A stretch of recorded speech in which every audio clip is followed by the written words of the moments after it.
धुळ्यात माजी सैनिकांच्या वतीने महार रेजिमेंटचा 84वा वर्धापन दिवस उत्साहात साजरी।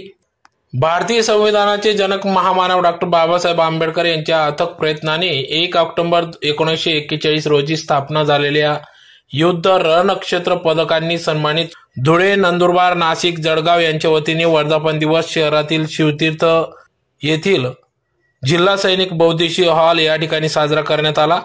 यावेळी प्रमुख मान्यवरांनी आपले मनोगत व्यक्त केले, तर सकाळी महामानव डॉ. बाबासाहेब आंबेडकर यांच्या स्मारकास माल्यार्पण करून माजी सैनिकांकडून मानवंदना देण्यात आली। तेथून या ठिकाणी भव्य अशी रॅली काढण्यात आली। छत्रपती शिवाजी महाराज यांच्या पुतळ्यास पुष्पहार अर्पण करून त्यानंतर आग्रा रोड, कराचीवाला खुंट, जुनी महानगरपालिका, संतोषी माता चौक, शहीद अब्दुल हमीद यांच्या स्मारकास माल्यार्पण करून अभिवादन करण्यात आले। तदनंतर कार्यक्रमात भारतीय सेनेतील खानदेशातील शहीद जवानांना श्रद्धांजली वाहण्यात आली। शहीद जवानांच्या वीर पत्नींचा सन्मान सत्कार या ठिकाणी करण्यात आला।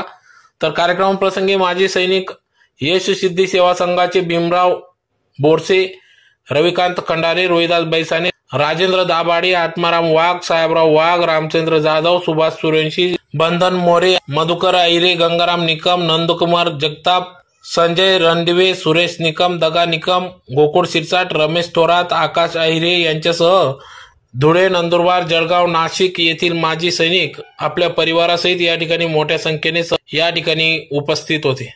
बोलणारे माझे सैनिक यांनी 11,000 खरं आपुलकीचा आणि स्नेहाचा जे वातावरण आहे, रवींद्र भाविकर साहेबांचं आणि त्यांच्या पूर्ण टीमचा आभार व्यक्त करतो। आणखी कोणाला बोलायचं असं सैनिकांना